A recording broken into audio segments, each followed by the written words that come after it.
Welcome to the Emmanuel House, a product of the Roman Catholic Diocese of the City of Providence. Assume the missionary position, please. Okay, no, it's fine. How you doing? Amos House can do the things that they do there. We can't do Jim actually was I mean, he really did, but that's the most important thing. Thank you all for coming. Thanks. Give us. Thanks. My name is Jim Jansen with the diocese, and we're working with the city and with Eric as well, and hopefully you all, in order to open a day shelter here. So we're here to make a little tour, and let's take a look around and see what we have to offer. Obviously, we have a pretty successful night shelter going on right now, and if you have any questions along the way, feel free to ask. Thank you. Thank you. Hi, I'm Dottie. I'm the site director here at Emmanuel House. And you can take a walk through and you just can see what we have to offer, okay? Great. Thank you.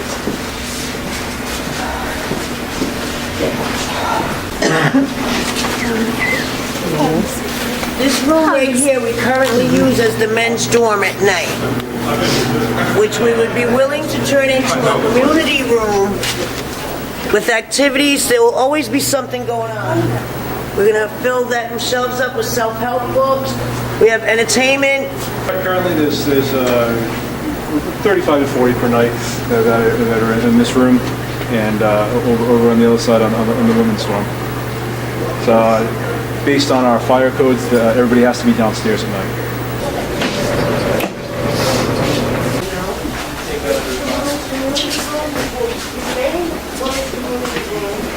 At night, we like to keep the men and women separated, so that we can assess them and provide adequate resources without, domestic issues. But this is where the women congregate. They have sleeping in there. They have cots. We have mats, and whenever we don't refuse women. Out of all the shelters, the women here are allowed to leave their bags instead of having to carry them out.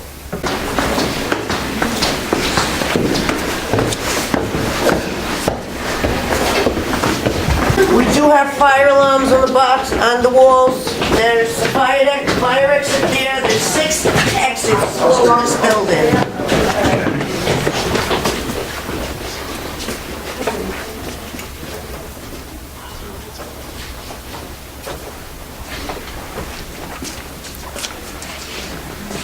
So primarily what we'll be looking to do is there's 4 rooms on this floor, and this is where the majority of the activities, the proposed programs would take place. We have something different planned for each of the rooms, and Dottie take it from there.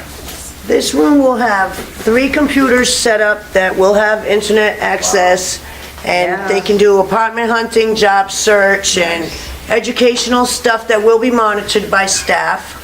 They'll be able to print out whatever they, research they do. There'll be tables back here with different resources available to them. I will be here during the day. I am the case manager / everything else, and we'll help them with that. We have a clothing room to assist when we can, as donations come in. This room would be for activities, whether it be in arts and crafts, bingo, so maybe they can, participate and win things that we don't normally provide. And it gives them something to occupy their time and, keep them busy and out of trouble. And we're putting, adequate facilities in for adults. That is so true. Toddlers. Japanese style. Oh my god. Yeah, Japanese style. That is so cute. I know. It's been a long time since I've seen little ones. And it's warm. And it's warm. Yes, it's warm. There's their way. Or maybe it's the same one. AA meetings. We're gonna set it up where we have a 10 o'clock group every day, 7 days a week, and an NA meeting at 1 o'clock every day. We don't want to interfere with, their normal... Normal schedule as well as existing meetings. Exactly. Yeah. Men's groups, women's groups, whatever, we find an area that the need is in. And we've been talking to clients on a regular basis and finding out how we can serve them better. How many restrooms are there on this floor? Right now, they're toddler, they're made for toddlers, it was a daycare. They're being retrofitted, Okay, so. And there'll be 2 on this floor. okay. Okay, and then for those who didn't know, the upstairs isn't wheelchair accessible, but they have access downstairs as well, because I know that was a big concern, and there'll be activities on that floor. And they have 2 people already with wheelchairs, and the men help them. There's only one They little stay step there at on a the regular front, basis, they've been with us for a while. so that's not a problem. But then that means that they cannot access this floor?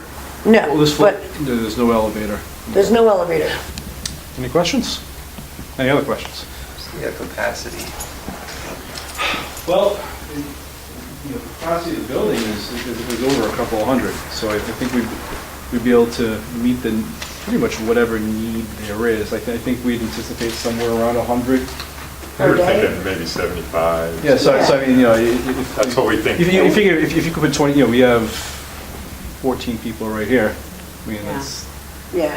75 is very easy to accommodate. What's the feasibility of people that come through with the day center having the option to spend the night? Well, we have our regular clients and we have openings every night. Now, we will prioritize the people that stay with us on a regular basis, but if somebody comes in and they need shelter for the evening, we will most definitely find placement for them. And we work closely with Crossroads has a van and they're pretty good with, picking somebody up if I don't have room and bringing them to another shelter. Plus, we provide rip-ticks when we need to. So you guys are 24/7 operation? What we're going to do, we have to maintain the building and we need to clean the building. So we will close from 7 to 8, and then in the afternoon from 4 to 5, in order to prepare to switch over from day shelter to night shelter. We need a transitional period. And John Joyce was saying, and I agree, that you really don't want it open 24/7 where people just hang out. Yeah. So you need to have those gaps to Yep, keep to them- transition. Right. Yeah. And when would this place be ready This place is ready. for the toilets and stuff? We're working on that, but we have 1, 2, 3, 4 bathrooms downstairs. Okay, so there's facilities Yes. downstairs. So it's ready, like, Yes, we use it every day. We're operational now, right? okay, another question, just 'cause these are questions that come up and I want to be able to answer people. Absolutely. We talk about opening it for men and women. What about if it's a family? Is that open for that, if there's children? Well, I don't know what the problem is out there. If it's day shelter, they'd be in school, correct? And Ideally. Not all the time, though, not weekends, not, there's families holidays. are Young usually kids. welcome to stay in the family shelter. They are? Yeah. So Okay, I that's don't the know, difference. but this has come up. Yeah, I That's the wonder difference if between the answer. single adult shelters and the family shelters. The family shelters, people are welcome to stay during the day. And the Yeah, single adult they shelters. don't close them in the morning. Right. Okay. So that's, a family would be unlikely to show up here. I'm sure if they did, I would channel them out. I Right. have a really Okay. good rapport with all my colleagues, and we do real well at night placing people. What's your capacity for the The night stay, 35. Sometimes we go over a little bit. We try Off our the record. best, off the record, I'm sorry. We do our Rate best. that. Get people in early, and the ones we can't accommodate, we will not just put out, we have no room. We give them a referral, and we find them a bed. And we find them a way to get there. Who sets the standard for the Fire capacity of the fire department? 35? Yes. Fire marshal. But that's for at Well, night. that's overnight. They won't be sleeping here. Nobody occupies the top floor after, at night. Nobody. We haven't had an issue with the neighbors. What we don't want, we want this to be a safe, resourceful environment. We don't want people congregating in front of the building, making pit stops up the street because they want to finish their liquor and things like that. So we will be very well monitored, and there would be You need that to be safe. we need it to be safe for everybody, for everybody. I'm not really worried about my staff, I'm worried about the guest. We have elderly guests, we have handicapped guests, you know. Any other questions that people had? This is the whole point of this, to try to answer as many questions as we can. Well, I can say, oh, go ahead. go ahead. No, go ahead.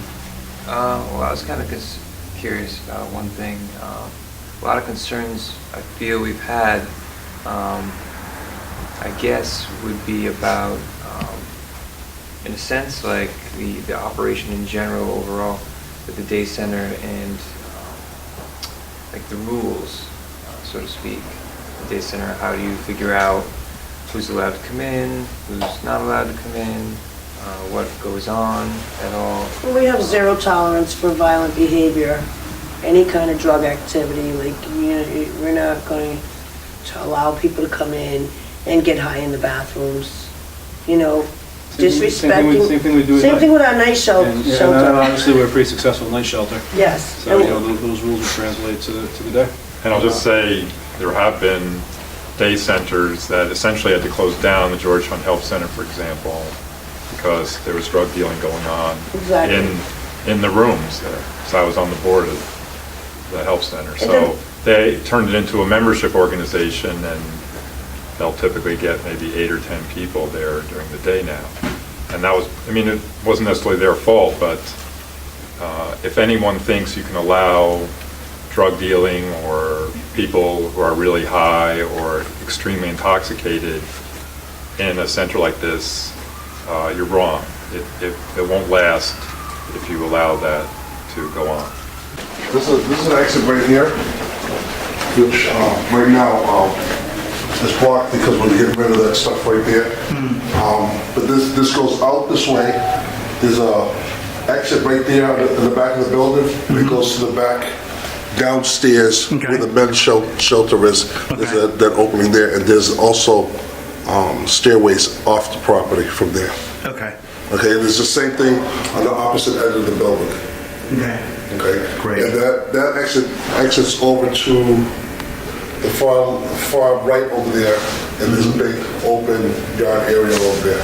Okay. Thank you.